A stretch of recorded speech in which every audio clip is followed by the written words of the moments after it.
So this is the third one of the day. This is the Dane Burnout series. And today is number 27. We're looking at 5 keys to building trust to beat burnout. And the reason I'm doing this one is because this has come up a few times in terms of, I was in a talk recently and there was someone who pointed out that it's really difficult when I'm talking about building connections and things, difficult to do that when you've had bad experiences with people letting you down, going against you, betraying your trust, and it makes it really difficult to trust again. But on the other hand, I'm here sitting here talking about how important having people around you and having a support network is. So today is quite literally focusing on how to build trust to beat burnout, because we need yes, there's stuff you can do by yourself. Yes, there's stuff you can do in terms of like healing yourself by yourself, but um, for long-term sustainable escape from burnout, we need community. And so, even in the face of betrayal and abandonment, cultivating trust is essential for overcoming burnout, and that's what I'm talking about today. And there's 5 key points, and these are the ones that I have worked on with people for a while, and these are the top 5 things that I usually say that you want to be paying attention to. Some of them are going to be repeats from earlier sessions, but overall, this is just one space for that. So if you're struggling to build trust with and connections with the people around you, if you're struggling to create a support network around you, if you're one of those people who's always there for everyone else but don't allow other people to be there for you, this one is for you. Okay, so number 1, the first key to building trust as a tool for beating burnout is practicing open communication. Basically, this is vulnerability. Ultimately, it's difficult because if you've been burnt before, the fear is, what if I'm burnt again? And one of the things I've realized is there's a lot of things in life that require courage. Courage is the action despite fear, as opposed to action without it. So you don't wait until you're not scared to act. You're even when you have the fear of people abandoning you, you still act. Not everyone wants to be around. Yeah. And one of the things to pay attention to is that, like, who is actually there for you, who doesn't want to be around, who has the capacity and who doesn't. But open communication is one of the first levels towards that. First of all, you've got to share something, even if it's something small. One of the examples I give is that if there's something that's not important to you, that you don't mind sharing, and someone else sharing, for example, if that's the kind of trust you find difficult to give, then share something that you actually don't mind other people finding out, and pay attention to if they do. If you only tell it to one person and someone else knows, then you know that person is told, and then you know that that's someone that you can't trust with certain levels of information, right? But also pay attention to things that when you do actually want someone to speak to, it's good to have built up that muscle with your friends beforehand. Sometimes you don't want to go into the deep end. I get it. You know, you don't want to trust something so deep and instrumental to your being with someone you barely know, but then also with someone who you know so well that if they were to betray you, it will finish you or crush you. I get it. But it's something that's built over time. It's not overnight. So think about little things you can share to be open and transparent with the people around you, so you can monitor. If you don't give them tools, the example I give as well is that I was in a relationship and she said something that was really profound to me, and I've taken into future relationships, whether it being friends, family, whether it's colleagues. And she said this to me. She said, Dre, if you don't give me the opportunity to fail, then you're effectively not giving me the opportunity to succeed. And the idea with that is that if I don't trust her with something that she could use against me, then it means I don't trust her with anything. And if I don't trust her with anything, then she will never be able to prove to me that she is trustworthy. It's something that you earn. And so there needs to be this period of growth where you try things and grow and grow and grow until the point where you are experiencing burnout, you are experiencing grief, you are experiencing self-doubt and things like that. And then by that time, you've built that relationship, those environments, those safe spaces around you where you can actually go to that person now because you've got that relationship with them, right? But it requires communicating openly and honesty with others about your feelings, your needs, and boundaries. So one of the things I studied was the art of communication, and one of the things they talked about is the different levels of knowing, right? So um, and we tend to do this in terms of if I find someone or meet someone, there's different levels of understanding or things I would share with them. The first level is facts. Oh, it's raining today. Oh yeah. Hi, what's your name? Those are like the facts. Those are the objective truths, right? The ones down below is your thoughts, what your opinions effectively. What do you think about certain things? What's your take on this? That's like the next level of depth. The next level of depth is your feelings, like what you feel about things. Am I sad or am I angry? Does that trigger me? Those kind of things are the next level, like the third level. The fourth level is the insecurities. These are the ones that you don't tell to everybody. And these, when people are sharing at this level, this is when real trust is built. So what I was saying earlier on in terms of like almost like breadcrumbing it is start with something small, maybe on the, don't just go on facts, like maybe go down to what you actually think about something, see if people's opinion matches with you, and also see how differences of opinion are handled. Does this person cut you off as soon as they feel like you don't agree with them on the slightest thing? Does this person demonize you to other people? Do they pass on your information without asking you for permission first? All these kind of things, pay attention to those and then act accordingly. But just know that if we don't trust people or get to the stage where we're able to share at least something with other people, then we won't build connections. And we also have to acknowledge that if we're not, for whatever reason, whether it's in our control or not, if we're not building trust with other people, then it means we are going to continue to get more and more isolated. If we continue to get more and more isolated, then there's no one who's going to be there when we actually need them. Right. So by fostering a culture of transparency and vulnerability, you can build the trust and deepen those connections, because it's the deep connections that where trust lies. Number two, the second point for building trust to beat burnout. Yes, Natasha, good to see you. Is boundaries. So, and there's two things about this: boundaries with yourself and boundaries with other people. So, for example, what are your values? What are the things that you are for, and what are the things that you are against? What are the things that you will stand for? What are the things you won't? How do you want yourself to be treated in the presence of others? How do you want other people to treat you? And going through it and communicating this, letting people know, hey, listen, that thing that happened, I'm not cool with that.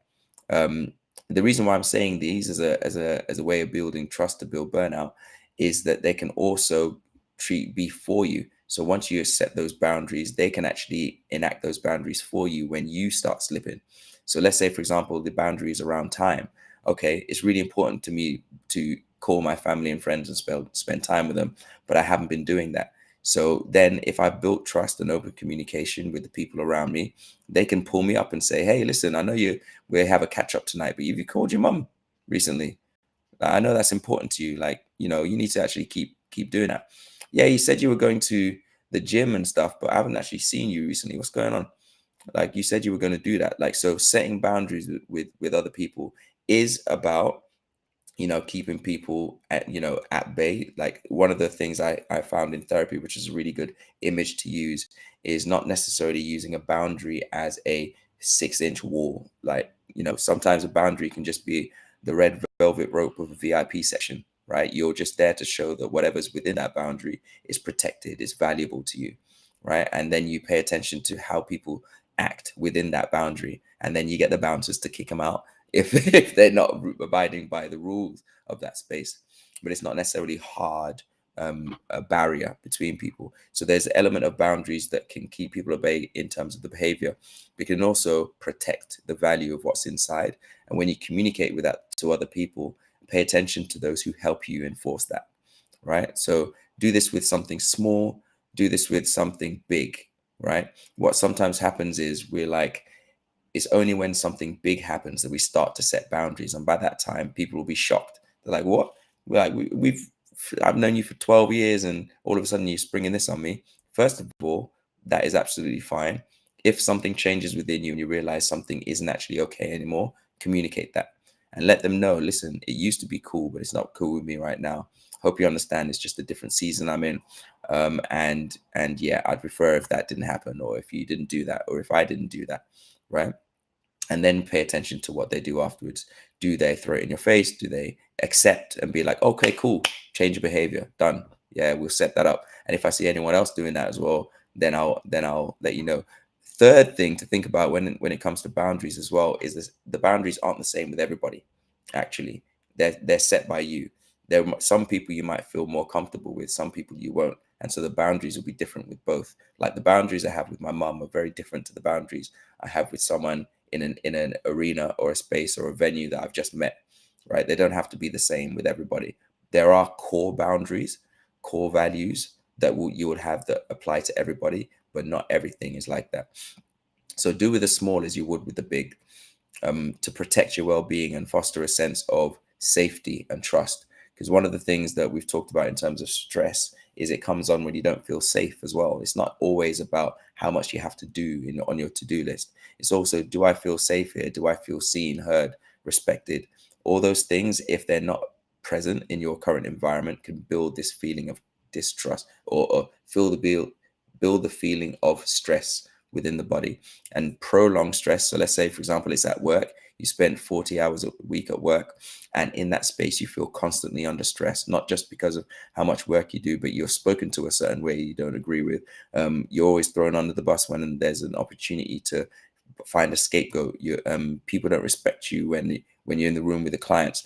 All those things are going to build stress within your body over time, and that unmet need to feel seen, heard, respected over time is going to build that into prolonged chronic stress, which leads towards burnout. So this setting boundaries is really important for many reasons, right? But you can't do that if you haven't started to. It's difficult to do that if you haven't started to build like healthy relationships with people. Um, okay, cool. So the third key to building trust as a tool to beat burnout is being consistent and reliable. You basically lead by example, right? So let people know that these is what you stand on, this is what you stand for, this is what you stand against, and be consistent with it.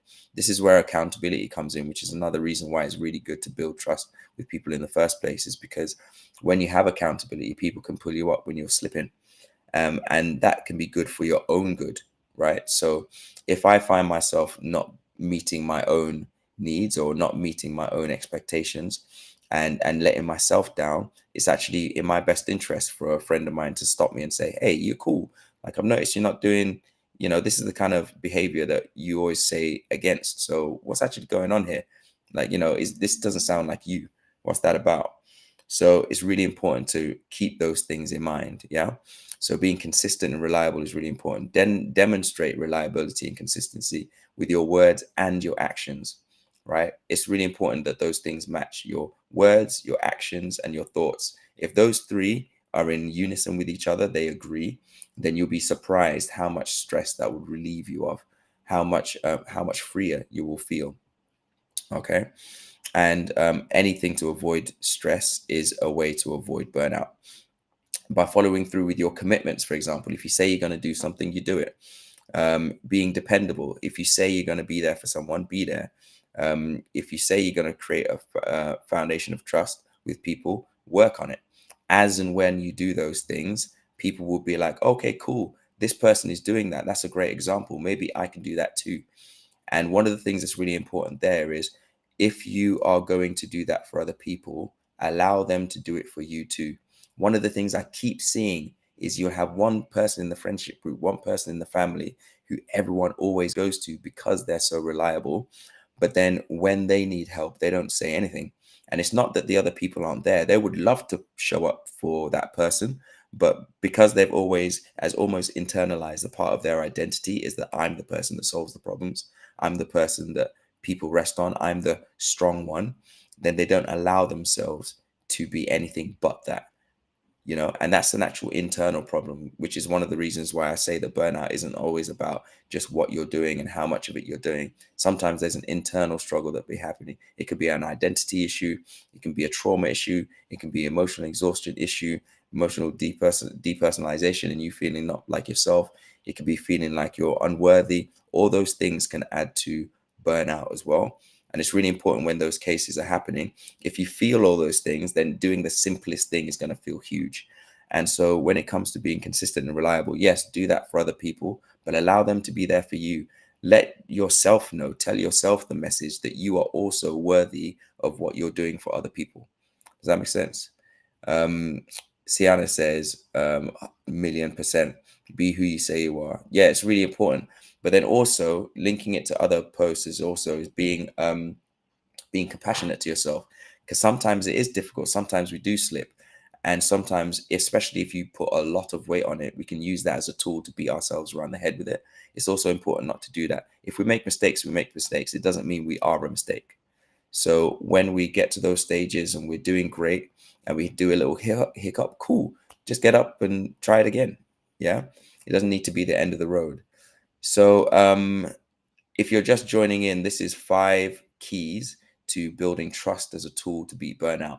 And this is a foundational element of your network, your support network, whether it be personal, professional. Personal can be people like your mentors, your family, your friends, your colleagues. Professional being people like therapists, coaches, your GP, all those kind of things, right? Building that network of trust.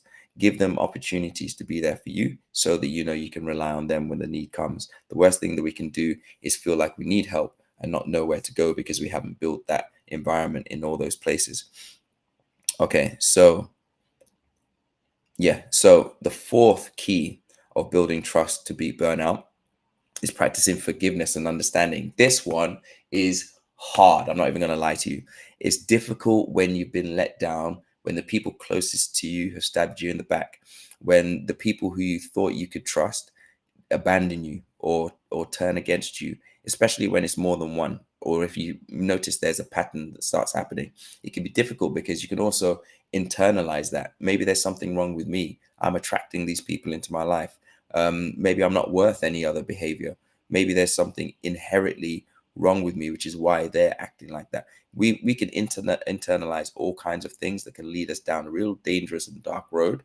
But the first step is forgiveness, because forgiveness is not just for the other person, it's for you too. Because often we hold grudges against people who've completely forgotten about whatever the act had happened. Something may have happened. It might even have been a mistake. I did a course on communication. It was 13 weeks. And I keep saying that halfway through that 13-week course is when we started talking about communicating to other people. Because the first half of the 13 weeks, so literally 6-7 weeks in, we were still talking about what happens in our mind, our hearts, and our past that build the way we look at the world. And then we have to find ways to understand what happens to us when things happen to us, and then be able to find words to communicate it to someone else, right? So sometimes there can be something that someone does to us that we don't realize that is connected to something that might be happening to them. It may not have anything to do with us, and we might hold this grudge and stuff, which means that we don't trust people, and we add to this pool of negativity that can hold us down. Sometimes they will absolutely cut you down maliciously with intent. And those times, sometimes we have to think to ourselves, first of all, what am I going to do about this? What does this mean? There's an element of this sunken cost fallacy, right? The idea that I've invested so much into this thing that I can't let go of it, right? You see this in work, you see this in family, friends, and relationships in general. I have spent 6 years of my life being a best friend to this person. I can't just let them go. I have been in this relationship with this person, and now we have built a house together or built a life together. My friends are their friends, and I can't just let go because we've invested so much. Yes, you can, although it won't be easy, right? So one of these things is forgiveness, though. Before you even get to the stage where you do act on any of these things, is forgiveness and trying to understand. And this is not to necessarily say that it's going to be okay, because that's not what I'm suggesting, but understand what was happening in their head. Once you realize what their thinking is, then you can be like, oh, actually, I completely get it. This is a reaction of your past trauma. And although you're something about something I did triggered you to act this way. Okay, you were an only child, so you always felt like you have privilege in a certain way. And so when I don't give you that privilege, you take it as me attacking you, and then you use that without you communicating to me against me. And now I'm offended by the way you reacted, but you reacted by the way I reacted, right? So all these things, once you start to understand the meaning or the activities and the foundation behind people's actions, then you start to be like, okay, cool, I get it now. I completely understand. I still don't agree, but it makes it a lot easier for me to go, okay, cool, I'm at peace because now I know where it's from. Right? It's a really hard thing to do, but it's necessary for us to be able to move on and build relationships with other people. Because if you're still holding on to that, you won't be able to grab hold of something new, something that could serve you better. All right. So forgiveness and understanding is really important. You recognizing the mistakes as a natural part of human interactions. No one's perfect. Everyone is flawed in some way, shape, or form. No matter how much of a pedestal you put on to put someone on, they are not perfect. They're going to make mistakes. So they're not going to read the signs sometimes. They're not going to realize that something matters to you in a certain way because it may not matter to them because they would have grown up differently, right? Um, it's about offering grace and compassion, right? Trying to strengthen your relationships and nurture it through that. The last thing I'm going to mention is the last key to building trust as a tool to beat burnout is looking for support and validation. So now you have that foundation that we've talked about, the first four steps. Um, Number five is seeking support and validation, surrounding yourself with people who validate your feelings and who you are. They understand that it doesn't matter if they agree or not, but this is a valid way or this is a valid emotion you have. If I'm angry, you're angry. I'm not going to say don't be angry. Say, no, if I was in your shoes with your upbringing and the way you look at the world, and then this happened to me, I would probably feel the same way. Like, I completely get why you're mad. Like, people who seek to understand you too is really important, right? And surround yourself with those people. Pay attention to the ones who do and the ones who don't, and try and curate it over time, right? Who are the people who are actually there for me and not just for what I'm for or against what I'm against? Who actually cares about what I feel? Right? Pay attention to those ones because they show up in the most unlikely places sometimes. Sometimes it's not the people who are closest to you. Sometimes it's someone at the peripheries, someone who actually just one day just calls you up and be like, hey, I noticed you're not your usual self. Do you want to talk about anything? And then you'll be like, oh, I didn't realize we're that kind of level of friendship. But yeah, I've been going through this. And then they'll treat the space in some kind of way that you feel peace, you feel seen, you feel heard. And then in that moment, when you're feeling validated, can actually say, okay, cool, this might be a potential trusted source, someone I can build trust with over time. Um, so those are the five. I'm going to keep it really short today. Those are the five keys to building trust as a way of beating burnout. Number one is practicing open communication. Number two is setting boundaries. Number three is being consistent and reliable. Number four is practicing forgiveness and understanding. Number five is seeking support and validation. Now, I'm going to add a little bonus in here because those are five important elements of building trust, right, with anybody. But the bonus one, if I was to give you number six, is to practice that with yourself. Okay. So hear me out. Let's look at what those five things were and see how they apply to building a trust and relationship with yourself so that no matter what happens externally, you have at least one safe space to return to. One is practice open communication with yourself. Are you honest? If I'm actually hurt by something, do I admit that to myself? If I'm sad or upset or angry, do I allow myself the grace to be like, okay, I am feeling this. I agree. This is what is happening, right? Whether you want to or not, this is what I'm feeling. If you continuously shun the emotions you genuinely feel, you are not going to build a safe place of trust and foundation within yourself, which means it makes it very difficult to find it in others. Or if you do find it in others, you almost put everything into that place, almost too much. And then if they do turn around and do anything to you, your entire wall crumbles, right? Your foundation crumbles. Number two is setting boundaries. Do you do what you say you will do? Are you who you say you are? And if you aren't, does that need to be adjusted? Again, being honest with yourself. If you're going to be setting boundaries with other people and you're not going to be maintaining them, is it really a boundary? How are you treating yourself when no one can? Are you eating what you said you would eat and doing enough exercise? Are you reading those books you said you were going to? All those New Year's resolutions, are you keeping them? Like, and why? Do you know? Right? All those things, setting boundaries and keeping them for yourself. Number three, being consistent and reliable. Are there things that you put in place to tell yourself that this is a priority, and do you maintain them? Do you keep making sure that you show up for yourself in each way? If you say you're going to have time off, do you have time off? Or can someone call you and then all of a sudden your free night that you put aside for the entire month now isn't free anymore? Like, what are the things that you're doing in terms of being consistent and reliable? Because you know that when it comes to other people, what makes you feel safe with them is that they've proven themselves. The reason why I know I'm comfortable sitting on this seat is because I know every time I sit on it, it holds my weight. I can trust it. I can rely on it. Can I do the same with myself when I'm around people, when I'm around workplace, when I have a deadline coming up? Can I trust myself to do what I say I would do? Number four with myself is practicing forgiveness. Are there things in my past I need to forgive myself for? Right? Are there mistakes I made that I internalized and decided that was a mistake, that I am a mistake? Are there things that I did that I'm not really too happy with, or they're attached to shame? Right? Maybe there's something I'm embarrassed about that I wish I hadn't done. Are there things like that I need to let go of? Right? Maybe there's a decision I made which could have been better, and if I knew then what I know now, I would have done something different.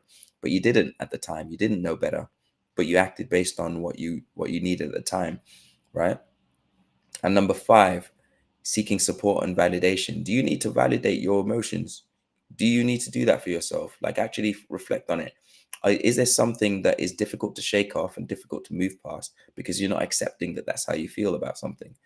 Like, I remember going through a breakup and I was like, no, no, no, I'm fine.